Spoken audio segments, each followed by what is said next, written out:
অনেক বছর আগে একটি গ্রামে রিয়াদ ও তার মা বাস করত।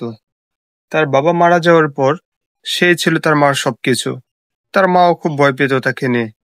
হঠাৎ একদিন মা, ছোট এই দোকানটা থেকে বেশি কিছু ইনকাম হচ্ছে না। ভাবছি বড় সড়ো কিছু একটা ব্যবসা করব। করিম চাচা ধারে কিছু টাকা নিয়েছিলেন বেশ কিছুদিন আগে। দেখি কালকে যাব ওনার কাছে, সে টাকাটা দিলে নতুন একটা ব্যবসা শুরু করব। বাবা রিয়াদ, তোকে অনেকবার বলেছি মানুষকে এরকম ভাবে বিশ্বাস করিস না। সরল মানুষকে সবাই ঠকায়। তুই কার কথা শুনিস? তোর বাবা এরকম সরল ছিল, তাকে সবাই ঠকাতো। তুই ওরকম সরলই হলি। মা, সরল মানুষকে সবাই ঠকালেও আল্লাহ তাকে ঠকায় না। আল্লাহ সব সময় তার পাশে থাকে। করিম চাচার কিছু টাকার প্রয়োজন ছিল, তাকে আমি ধার দিয়েছিলাম। এখন তিনি ঘুরিয়ে দিচ্ছেন। তাতে কি, আল্লাহ তো আমাদের পাশে আছেন, তাই না? হ্যাঁ বাবা, এটা সত্যি কথা। ওই দেখ, তোর বগাতে বন্ধুগুলো আসছে, এদের থেকে সাবধানে থাকবি। কিরে রিয়াদ, কি অবস্থা তোর? তোর সাথে কিছু কথা আছে আমাদের। কালকে বড় ব্রডগাছতলা আসতে পারবি? কিছু জরুরি কথা ছিল। হ্যাঁ রে রিয়াদ, নতুন ব্যবসা নিয়ে কথা বলবো। কালকে চলে আসিস বট গাছের নিচে, তোর জন্য অপেক্ষা করবো আমরা। খুব দরকার, কিন্তু আসতেই হবে তোকে। না, কালকে সে কোথাও যেতে পারবে না। কালকে আমাদের একটু কাজ আছে, আমরা তার খালার বাড়িতে বেড়াতে যাব কালকে। তোমরা তো সব সময় এটা করো ওইটা করো, কই কখনো তো কোনো কাজ করতে দেখছি না। মা, থামো তো। তোরা যা, কালকে আমি ঠিক চলে আসবো। বটগাছতলায় অপেক্ষা করিস তোরা আমার জন্য। আমি সকাল 9টার সময় ফ্রি আছি, 9টার সময় চলে আসবো। তোরা ঠিক 9টায় অপেক্ষা করিস।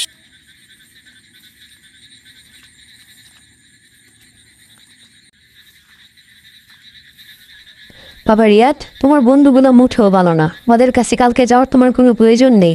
ওদেরকে তুমি বারণ করে দিও। মা, তা হয় না। ওরা তো শত হলো আমারই বন্ধু, বলো। দেখি ওরা কি বলে। কালকে যদি কোনো কিছু একটা ভালো পরিকল্পনা করে কোনো একটা কাজ করে, তাহলে তো আলহামদুলিল্লাহ, খুব ভালো।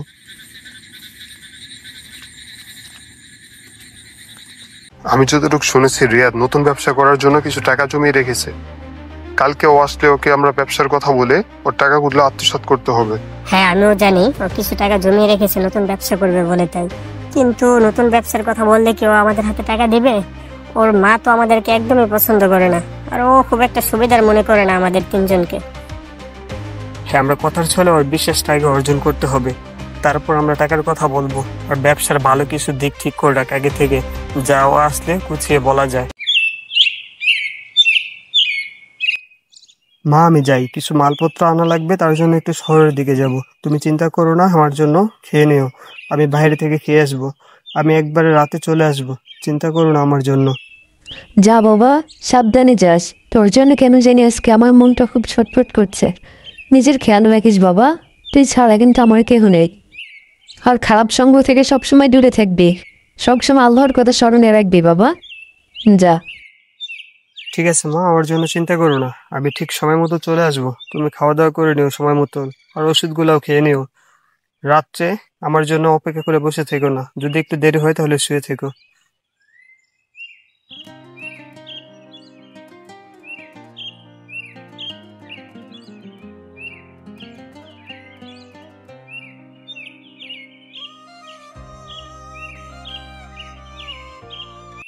ওই দেখো, এতক্ষণ আসছে। ওকে বলেছিলাম যে আমরা তিনজন না গিয়ে চলে আসবো, এসে কিছু একটা প্ল্যান করব, কি করে কি করা যায়। ও এতক্ষণ আসছে, ওকে কিছু একটা বলে এসতে আসলে।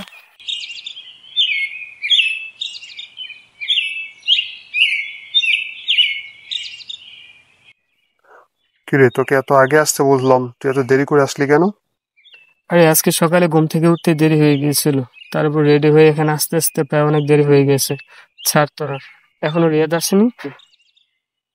ওর জন্য আর কতক্ষণ অপেক্ষা করবো? আর শোন, তুই তুই মাথা ঠান্ডা রাখিস। ওর সাথে কিন্তু চিৎকার চেঁচামেচি করিস না, তাহলে কিন্তু সব প্ল্যান নষ্ট হয়ে যাবে। আমার কথা বাদ দে, আমি টাকার জন্য সবকিছুই করতে পারি। শোন, রিয়াদ কিছুক্ষণের ভিতরে চলে আসবে। ও আসলে ওকে কিছু একটা ব্যবসার জন্য টাকা আনতে বলবো আজকে সন্ধ্যার ভিতরেই। আসলে আমরা কালকে নতুন ব্যবসা শুরু করে দেবো বলে ওকে টাকা আমাদের হাতে জমা দিতে বলবো। তোরা সবাই বলবি আমরা সবাই টাকা জমা দিচ্ছি ওর হাতে। রিয়াদ চলে আসে, এখন আর কেউ এই ব্যাপারে কথা বলিস না।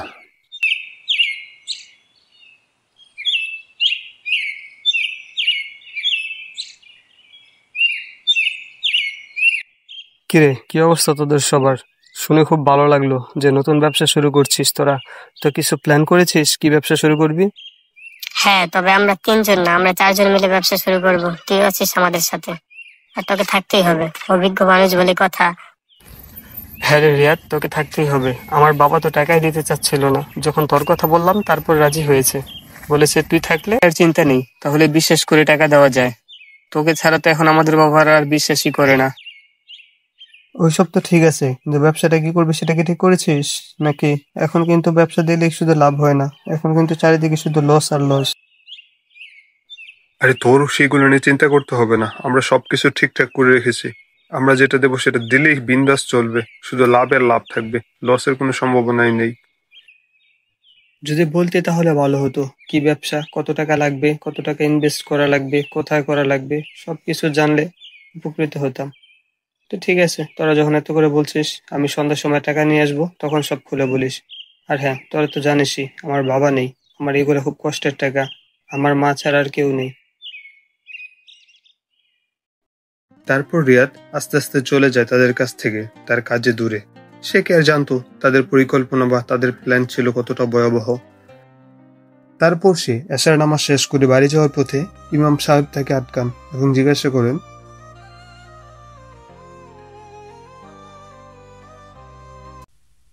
আবার রিয়াদ, কেমন আছো তুমি? তোমার আম্মু কেমন আছে? তোমার বাবার এতেকালের পর তো আর তোমাদের সাথে দেখাই হয়নি, তোমাদের খোঁজ খবর নেওয়া হয়নি। সবাই ভালো আছে তো? আলহামদুলিল্লাহ চাচা যান, আম্মু অনেক ভালো আছে, কিন্তু ওনার বাতের ব্যথাটা খুব বেড়েছে, মাঝে মধ্যে প্রচন্ড ব্যথা করে। মা বাড়িতে আজ সারাদিন একাই, শহরের কাজে একটু বাইরে গিয়েছিলাম, তার জন্য একটু চিন্তা হচ্ছে মার জন্য। ওষুধগুলা খেয়েছে কিনা কি জানি। চিন্তা করো না, আল্লাহ ভরসা, আল্লাহ যা করেন ভালোর জন্যই করেন। আল্লাহর উপর সবসময় ভরসা রেখো বাবা। তো তোমার ব্যবসা বাণিজ্য কেমন চলছে? খুব একটা ভালো না চাচা, ঠিক করেছি নতুন একটা ব্যবসা দেব, দোয়া করেন। বন্ধুদের সাথে মিলে নতুন একটা ব্যবসা শুরু করতে যাচ্ছি, তার জন্য খানিকটা চিন্তা হচ্ছে। আমার তো পাশে বাবা নেই, তাই। চিন্তা করো না বাবা, আল্লাহ ব্যবসাকে হালাল করেছেন। চলো যাই। তারপর রিয়াদ ইমাম সাহেবের সাথে হাঁটতে শুরু করেন, কিন্তু তার মনে অনিশ্চিত একটা ভয় কাজ করছিল। ওইদিকে তারা শয়তান তিন বন্ধু রিয়াদের জন্য অপেক্ষা করছিল। কিরে রিয়াদ এখনো আসছে না কেন? ওর কতক্ষণ লাগতে পারে আরো? এদিকে তো মশা একদম খেয়ে ফেললো।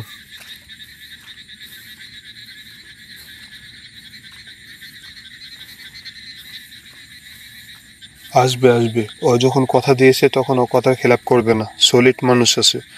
আর একটু মশার কামড় তো খেতেই হবে, ভালো কিছু করার জন্য একটু মশার কামড় সহ্য কর, কাল থেকে তো বড়লোক হয়ে যাবে।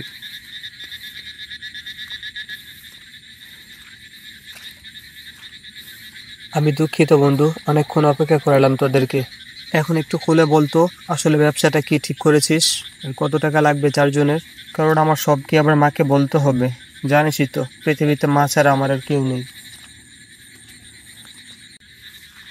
কিরে রিয়াদ, তুই কি পাগল হয়ে গেছিস নাকি? এখনই কেন আন্টির কাছে সবকিছু বলবি? এখনই কোনো কিছু বলার প্রয়োজন নেই, আগে আমরা শুরু করি, তারপরে বলবো, তারপরে তারা খুশি হবে। এখন আর আন্টির কাছে কিছু বলিস না আগে থেকে। না, এটা হয় না। আমি সবকিছু মাকে খুলে বলি সব সময়, এটা আমি গোপন করতে পারবো না। আর তাছাড়া এতগুলো টাকা দিচ্ছি, এটা তো মাকে জানাতেই হবে। দেখ রিয়াদ, আমার মাথা গরম করিস না, যা বলছে তাই কর। এই টাকার ব্যাপারে কখনো কাউকে বলবি না, খবরদার বলে দিলাম, কাউকে বলার প্রয়োজন নেই, সেটা আমাদের চারজনের ভিতরেই থাকবে। না, এরকম ভাবে হয় না শ্যাম। তোদের ব্যবসা তুই কর, আমি চলে যাচ্ছি। আমার তোদের সাথে ব্যবসা করতে হবে না, আমি একাই ভালো আছি। আমারই ভুল হয়েছে, আমার মার কথাই শোনা প্রয়োজন ছিল। তবে রে দাঁড়া তাহলে।